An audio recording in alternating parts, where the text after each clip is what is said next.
Dear students, आज हम study करने वाले हैं 11th अकाउंटेंसी से। चैप्टर हमने स्टडी के लिए लिया है बिल ऑफ एक्सचेंज और करेंगे आज इसका सेकंड प्रैक्टिकल। जी हाँ, प्रैक्टिकल ही करने वाले हैं और इसमें मैं आपको बताने वाला हूँ जो दो बातें आपने विशेष रूप से ध्यान रखनी है कि अगर हम किसी बिल की ड्यू डेट को फाइंड आउट कर रहे हैं और वो ड्यू डेट वाला दिन निकलता है 3 दिन ग्रेस देने के बाद संडे। जी हाँ, ड्यू डेट वाला दिन निकलता है संडे, तो उस दशा में एक दिन पहले हमें पेमेंट करनी होगी। जी हाँ, संडे से पहले सैटरडे को ही हमें पेमेंट करनी होगी। अगर हमारा ड्यू डेट निकलता है कोई नेशनल हॉलिडे, उस अवस्था में, क्योंकि नेशनल हॉलिडे का ज्ञान सभी को होता है, इसीलिए उस अवस्था में भी हमें पेमेंट करनी होगी एक दिन पहले। जी हाँ, जैसे कि नेशनल हॉलिडे 26 जनवरी आ जाए तो 26 जनवरी के बाद 27 का टाइम नहीं मिलेगा, हमें वो पेमेंट एक दिन पहले यानी कि 25 जनवरी को करनी होगी। जी हाँ, किसी भी नेशनल डे को, चाहे वो 2 अक्टूबर हो तो उसकी पेमेंट हमें 1 अक्टूबर को एक दिन पहले करनी होगी। चाहे वो 15 अगस्त हो तो उसकी पेमेंट एक दिन पहले 14 अगस्त को करनी होगी। किसी भी नेशनल हॉलिडे के ओकेशन पर हमें पेमेंट एक दिन पहले करनी होती है। हाँ, किसी इमरजेंसी की घटना घट जाए, कोई इमरजेंसी हॉलिडे घोषित हो जाए, कोई स्ट्राइक हो जाए, कोई लॉकडाउन एकदम से जबरन करवा दिया जाए, तो उस अवस्था में जो है हमें एक दिन ग्रेस आगे की तरफ मिलता है और हम पेमेंट जो है ड्यू डेट के एक दिन बाद कर सकते हैं। तो प्यारे बच्चों, इस प्रैक्टिकल के रूप में हम समझते हैं कि कैसे हम अपना ड्यू डेट जो है फाइंड आउट करेंगे।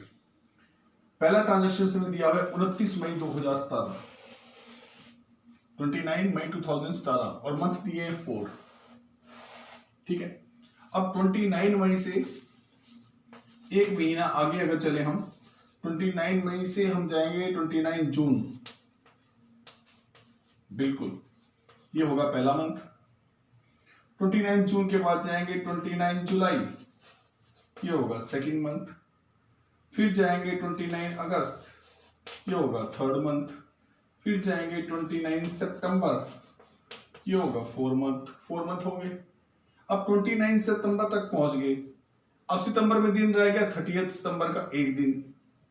ठीक है, और 1 अक्टूबर का कौन सा दिन? दूसरा दिन। और 2 अक्टूबर का तीसरा ग्रेस डे, यानी कि 2 अक्टूबर हमारी ग्रेस डे के साथ डेट बनती है। हमारी डेट बनती है 2 अक्टूबर, बट 2 अक्टूबर तो नेशनल हॉलिडे होता है। उस दिन गांधी जयंती होती है और राष्ट्र में नेशनल हॉलिडे की छुट्टी होती है। इस वजह से जब नेशनल हॉलिडे, हमें सबको पता है कि नेशनल हॉलिडे होता है, अगर ग्रेस पीरियड नेशनल देने के बाद का दिन अगर नेशनल हॉलिडे निकलता है, ड्यू डेट नेशनल हॉलिडे को आ जाती है, तो हमें एक दिन पहले इसका भुगतान करना होगा। तो हमारी भुगतान डेट रहेगी एक दिन पहले, 2 अक्टूबर की बजाय 1 अक्टूबर 2017। उम्मीद करता हूं आपको क्लियर हो गया होगा। सेकंड ट्रांजैक्शन है 31 मार्च 2017, 31 मार्च 2017, और हमें टाइम दिया गया एक महीने का कि एक महीने में भुगतान करना है। चलिए देखते हैं कैसे होता है। 31 मार्च से क्या बनेगा? एक महीना, 30 अप्रैल। अगर 30 अप्रैल बनता है, ठीक है, तो ये महीना तो खत्म हो गया। अब 3 दिन ग्रेस के, 1 मई, 2 मई, 3 मई। नॉर्मल केस है, कोई हॉलिडे वगैरह नहीं है, तो 3 मई हमारी ड्यू डेट बन जाती है। अब हम करने वाले हैं ट्रांजैक्शन नंबर 3, 21 जुलाई 2017। इसमें हमें मिले हैं 60 डेज, 60 दिन।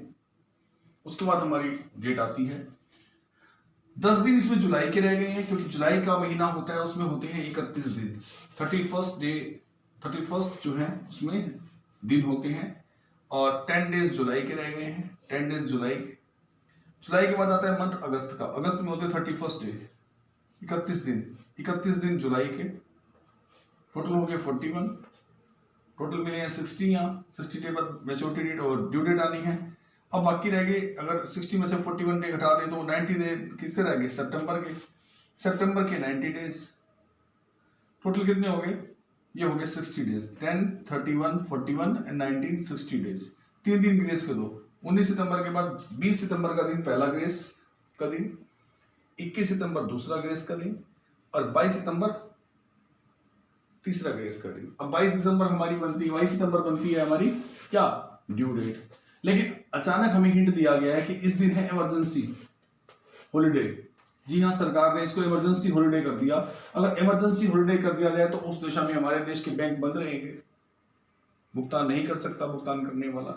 तो ये आगे एक दिन बढ़ा दिया जाएगा। मैंने कहा किसी इमरजेंसी में, किसी स्ट्राइक के दिन में, किसी इमरजेंसी हॉलिडे के रूप में हमें एक दिन आगे ग्रेस के रूप में और मिल जाता है, तो इसकी ड्यू डेट बन जाएगी 23 सितंबर 2017।